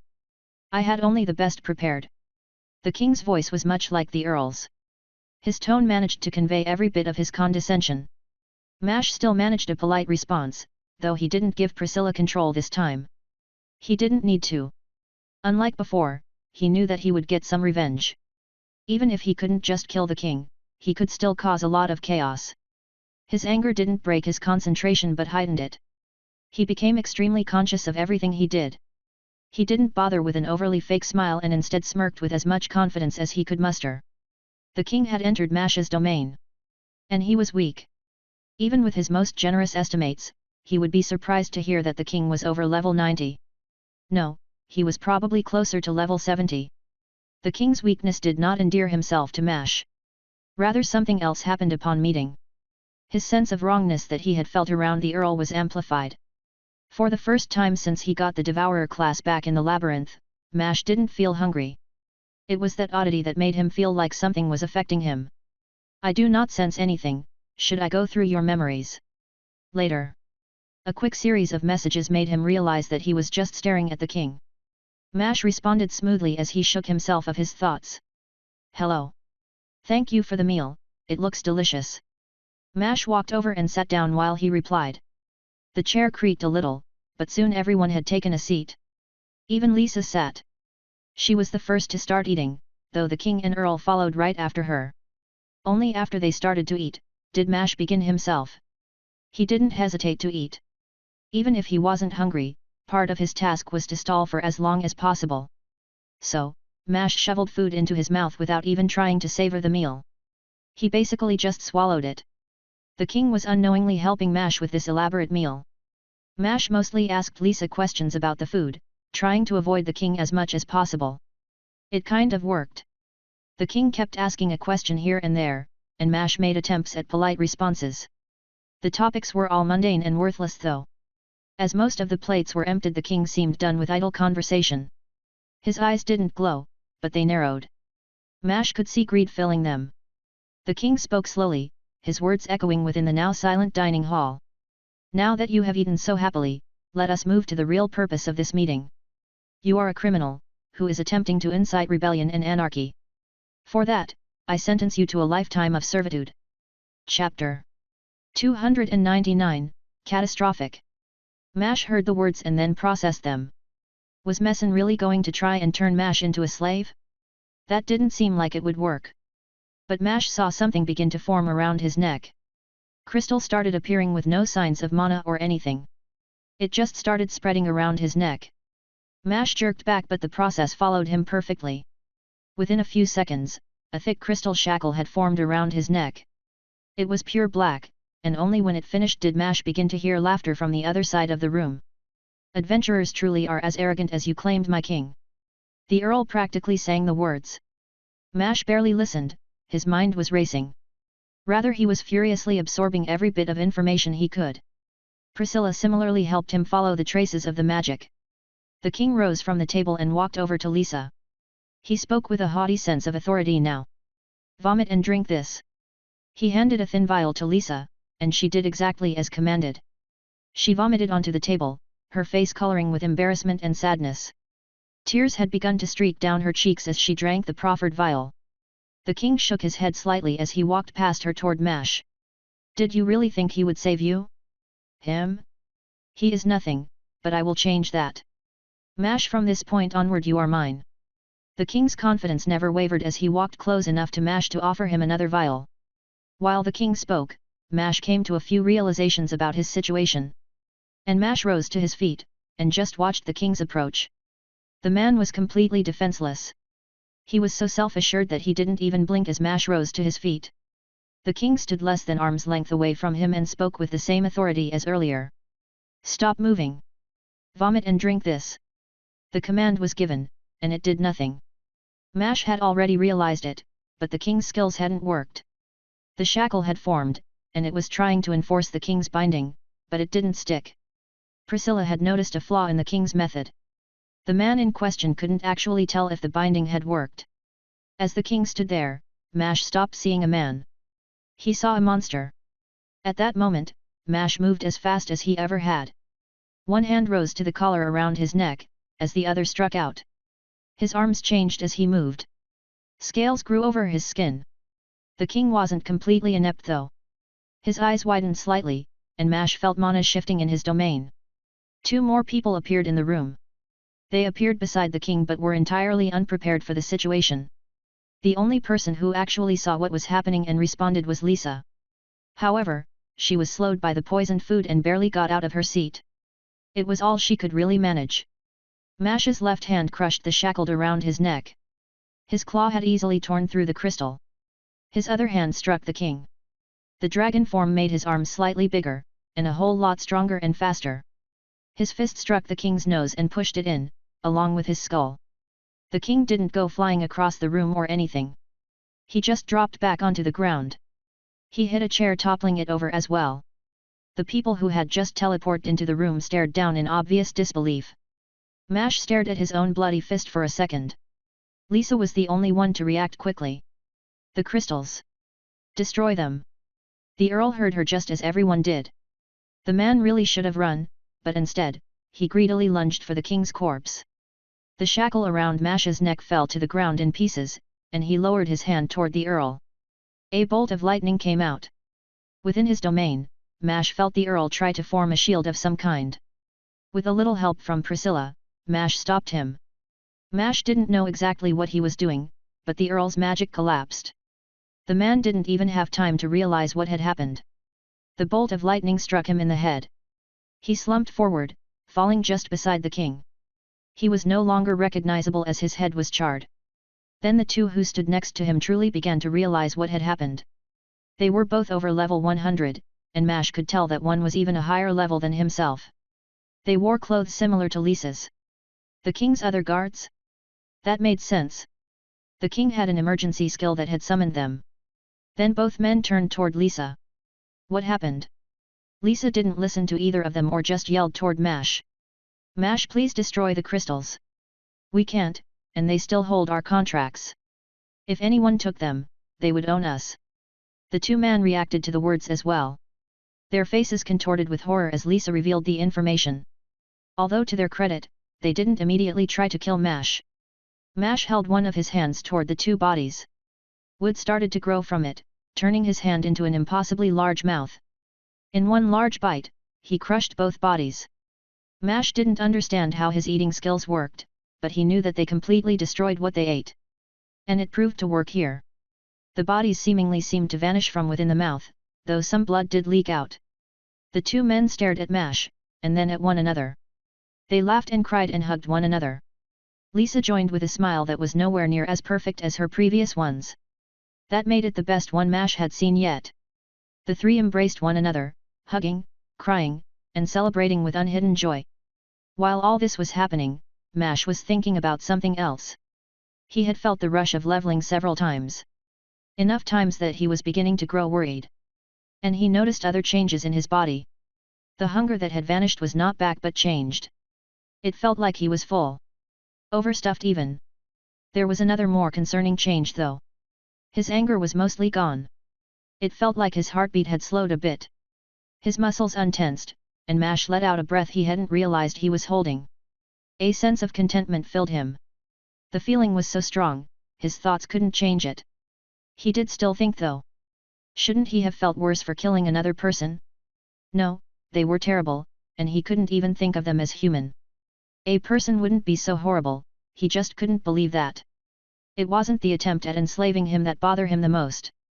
It was the moment when Mash saw the pain and despair that had flashed across Lisa's face. The king had forced her to ingest poison and then shamed her. And for what? An act to convince Mash that the foods were safe to eat. Lisa, still crying, broke off from the group and walked over to him. Thank you. But what do we do now? Every slave the king had would know that they are free now. The army is outside of the kingdom, but they will surely return. They are the strongest people here. Was this your plan? To kill the king and let the army destroy the kingdom and free everyone? Mash paused to think, as Priscilla relayed events to the others. His own personal feelings and thoughts would need to be sorted out later. What came next? What did someone do after killing a king? Red certainly wasn't prepared either, her messages back were just as panicked as everything else. The plan was basically ruined now. They were just going to take as many slaves as they could and escape into his world. Although the group they were going to kidnap had grown to include the guards and anyone that didn't want to live in this kingdom. It had to change now. If they just left with the slaves now, the army would return and raze the city to the ground. Probably kill everyone that ever held a slave. Red was discussing the implications. Luke was bringing up how catastrophic things would become. Their own kingdom had struggled with wars and fights after slavery had been abolished. This would be worse since the slaves held all of the levels. The rightfully angry slaves could do whatever they wanted to the people. Mash didn't pay much attention to the internal conversation and asked Lisa a question that wouldn't change anything. Were they terrible? Or had Mash just projected his knowledge onto them? The or went unsaid. Mash had to know, even if it was too late to change the situation. Even if the knowledge didn't change how he felt. Lisa didn't answer as one of the two men did. Yes. Both were as horrible as they seemed. What you did makes you a hero, nothing else. The man spoke with only gratitude. Not a single bit of hesitation or doubt as he condemned the dead men. Lisa nodded quickly, and the final man walked up and grabbed Mash's shoulders reassuringly. And Mash really saw the newcomers for the first time. The man who grabbed him was plainly a human, while the other was a dwarf. Tears still streaked down their faces, but they smiled despite it. The dwarf spoke up. Well, I'm Argath, and that's Timothy. I feel like I need to introduce myself. But what is the next part of your plan? I imagine many slavers are currently being mutilated and many others are probably already dead. Mash didn't know. He truly had no idea. Jill was apparently teleporting around trying to stop anything truly terrible from happening, but she couldn't be everywhere. Red and Luke were doing likewise, but they were only 3. Even if these 3 helped there would only be 7 of them. It wasn't enough. Red was basically assailing Mash and everyone with things to do. Although she was also out of her depth here. The 2 men in front of Mash looked considerably older than him, so Mash went with the seek wisdom plan. He sent a message to the others telling them he was going to ask someone what they thought. Red said she would reach out to the general. Mash liked that decision and started speaking to the 3 people before him. This wasn't the plan. We have a secure way to get large groups of people out of the city. We were essentially just going to kidnap every slave or person that wanted to leave. So, we have no idea what to do, we're trying to figure it out. Do you have any ideas? Their plan was more complex than what Mash had mentioned, but it was enough to get the idea across. The 3 people looked at each other. Now they were just as concerned as he was. The human had an idea. There is a way to speak with the whole city. We can try and restore order with that and the guards. But I don't know if everyone would listen to us. Let's try it. Mash didn't want to waste more time standing around, so he followed as the 3 led him to a different room. The king had the device within his own room. It was a small red gemstone, and Lisa explained its use quickly. Just give it some mana, then speak freely. She was right. It was simple to use, and Mash funneled a tiny bit of energy into the crystal. Then he paused trying to figure out what to say. He wanted to see what was happening outside. He glanced at the wall and charged through it. The stone broke easily, and Mash stared into a city that was very much in chaos. Although, he had made a mistake. The crystal had been functioning when he crashed through the wall. The resounding noise of crashing stones caused the whole city to shake. Most people probably didn't know what was happening, but many did stop what they were doing. Now it was his turn to talk. Chapter 300, Harbinger. Mash had no idea what to say. He glanced toward the others who were waiting for him to do something. The expectation in their eyes was a little overwhelming. What do I say? The first word echoed through the city, but Mash cut his connection to the crystal for the rest of his question. That was a mistake, and he cleared his throat awkwardly. Mash. Say anything. Stall. Red's message came clearly. Priscilla was bouncing messages around, using much of her focus to keep others informed of what was happening. Lisa had a similar answer. Just tell them who you are and what happened. They need to know. Try to calm them down. Mash nodded. That was good enough. He could talk, but that wouldn't be the difficult part. The rest he would figure out. He pushed a little more energy into the crystal and began speaking to the city. Sorry about that. You all are probably confused. Timothy whispered something, though the device carried it through the city too. Introduce yourself. I'm Mash. I am an adventurer, and I killed the king. Oh, also the earl too. You are free. If you have a slave crystal, break it. This city is going to change and... Mash trailed off as he received a string of very heated, very angry messages. Priscilla told him it was the general a second later. Apparently, Arthur had relinquished Priscilla to her for the conversation. Mash hadn't even thought to tell his brother. As the messages streamed in, Mash amended what he was going to say. Okay, here is the plan. The castle keeper, the great general of the kingdom under the Sunday. My home has promised salvation to any that wants to go there. Everyone that is not a slaver, that is. Slavery is outlawed there. Mash listened to the messages and relayed the words as they came. It worked, and it was a plan. The kingdom will provide a place to live and money for a year. There is plenty of space and work available. Do not fear the journey, we can get you there safely and quickly. The general says this city will struggle to survive, but that we can't force you to come with. Guards of the city, you will similarly have work if you want. Even if you don't start organizing the city. Gather people into groups, it shouldn't matter where, but do it in open spaces if possible. And I will deal with the slave army in the meanwhile. He had been repeating much of what the general had been saying, but he was also nervous. It was a lot easier to just repeat someone else, but then he said too much. He had just barreled through the last sentence before he realized that it was just meant for his ears. How exactly was he supposed to deal with a high-level army that was also angry? After a second he sent that exact message to the general. They won't kill you. You are the savior. Take someone who can confirm that and try and convince the army to avoid a slaughter. The general had calmed down a bit, and this message wasn't as angry. He glanced at the three of them and then spoke. This time he remembered to cut his connection to the gemstone. I'm going to need one of you to come with me and help me convince the army to not just raze the city to the ground. I'll go. Lisa seemed eager to help, and Mash nodded. That was fine, the question now was figuring out where they were. You wouldn't happen to know where they are? Timothy knew. He had been with the army until the sudden teleport had dragged him away. The army is just to the north of the city. There was an outbreak in a spider cave, and they had gone to deal with it. They will take several hours to make it back. Mash nodded quickly and turned toward Lisa. Do you have the ability to fly? No, but I'm fast enough. Mash shook his head. Even if she was fast, flying would almost certainly be faster. Plus, it would be easier to spot the army that way. Not worth it. I can just carry you. Mash's body shifted and his robes changed with them. Slits formed on them to allow wings to sprout from them. They were scaled and fashioned in the shape of a wyvern's wings. She only nodded. Within a few minutes, they were gone, flying straight into the city. He didn't take them toward one of the exits. That would take too long. Instead, he went towards Jill. Lisa spoke as they flew. Mash manipulated the wind so that they could hear one another. How did you do that? I mean with the poison and the shackle. No one has ever gotten out of it. Lisa whispered the question into his ear. Mash for his part laughed and replied openly. Showing her that they could talk freely despite the flight and also glad to receive a normal question. He felt like everything was so difficult all of a sudden, but this was an easy thing to answer. The poison was easy enough. I have a skill that makes it so that I can eat anything without worry. Immunity to everything I eat.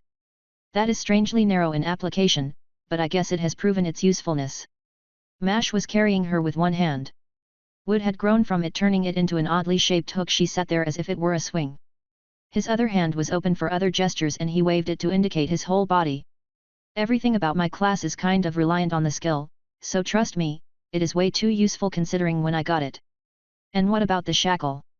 I'm sorry about what I did, but I couldn't. She had gone from interested to depressed quickly. A flip switched and her mood changed. Mash didn't let her linger on the apology. She didn't need to give one. Even if the shackle had worked, he wouldn't want an apology from her. It's nothing. Also, I don't know what happened with the shackle. But the skill just slid off me. Actually, give me a minute to check, I leveled earlier. Lisa started to say something, but Mash had already begun checking his status. What had happened? Name, Mash Stell Lumber Class, Chimeric Vagabond. Level, 121-131. Health, 3330/3330. Energy, 481/4590. Fortitude, 333. Endurance, 229. Strength, 278. Agility, 279. Intelligence, 230. Wisdom, 130. Charisma, 110. Free stats, 230. Skills, Hunt, Magical Layered Wood, Inhuman Hibernation, Chimeric Transformation, Wooden Birth, Chimeric Reconstruction, Vagabond's Path, Chimeric Domain, Reconstructed Adaptable Monster Core, Chimera's Constitution, Wooden Body, Mimic's Avarice, A Touch of Nothingness Harbinger of Nothing, Golden Body. A Touch of Nothingness Harbinger of Nothing, passive belonging to no race or group, you have embraced the nothingness that is a part of everything. You are free and deny others' attempts to bind you. Constantly emit the aura of nothingness within your domain. Your allies will gain some of the freedom you possess. You are a bringer of nothingness. Your power causes all that would oppose it to fray and slip. Golden Body, passive having stolen the techniques of another world, your body evolves beyond its old limitations. However, even this transformation is incomplete. Seek out the next step and truly make this power your own. Trial of the True Body, 2777/100. Mash stopped mid-flight and nearly dropped Lisa, as he saw the result. The change to his true body and skill was important, but it was the change in levels that stumped him. How? Why? That was better than the insects and wolves, which were both definitely stronger than the king and earl combined. Priscilla had access to the same information he did, though she got it from his memories, so there was a slight delay. She had been busy ferrying messages, but she stopped too. That is good. You should kill more kings. It wasn't a joke when it came from her, and Mash thought the same thing. Not that he should kill kings, but he assumed that was the reason for the huge boost. Although, the upgrade lacked the usual improvement to his stats. Now that he saw it, he should probably use those free stats. He had been holding off, hoping that he could get a skill like Luke. Hey! Are you okay? Why did you stop? Mash blinked a few times, as Lisa shouted directly in his face. He started moving again and told her about it. I gained 10 levels. Now it was Lisa's turn to freak out. She similarly couldn't believe what had happened. What is your class? You had said you were a vagabond, but what else? King Killer. Mash replied quickly. No, God, that would be terrible. King Killer classes were rare and more importantly infamous. They weren't inherently problematic like necromancers or slavers, but it was like Jill's class. Something that would require minders within any major city. But he did see where she was going. Every class could be leveled outside of combat. Usually, that method was painfully slow, and he hadn't even bothered trying to find what he might be. He thought of the change to his skill and had an idea. It wasn't killing the king or earl that had given him the levels, it was freeing all those people. His class, his very nature, was about freedom. And he had just freed tens of thousands of people. Even if he hadn't meant for all of that. I think it was because I freed so many people. Your class is dedicated to freedom. Lisa glanced at him and just stared into his eyes. Mash replied as she turned away. Sort of. She glanced away, and Mash saw the tears she had tried to hide. His domain was a little bad in situations like these. He didn't say anything and just thought about what it all meant. Was his class the reason he didn't feel bad about killing the king or the earl? Honestly, Mash felt good about the whole thing. Like he had done something good, and he knew he would do it again. Mash asked Priscilla to check, even if she would need to slow down in her messages. Jill wasn't that far away anyways. I do not think so. I believe the recent change indicates the opposite. You are freer now than ever before. This is what you are. Priscilla made her point, by showing him what was happening around the city. She showed him the people cheering and celebrating because of their freedom. If that was all she revealed, he wouldn't believe it. But she did show him the darker aspects too. The slavers who had been mutilated and hung up for all to see. Innocent people that had suffered from the sudden chaos. They flashed between the good and the bad. Mash thought about what Priscilla meant, and he took in everything his actions had caused. It reminded him eerily of the mistakes he made before, but they didn't weigh on him in the same way as before. As he thought it through, he accepted two things. The things he did would always have consequences. And that he didn't need to doubt himself so much. The king and the earl were monsters, people who deserved worse than they got. More importantly, he realized that he was okay with that. He didn't regret his decisions this time.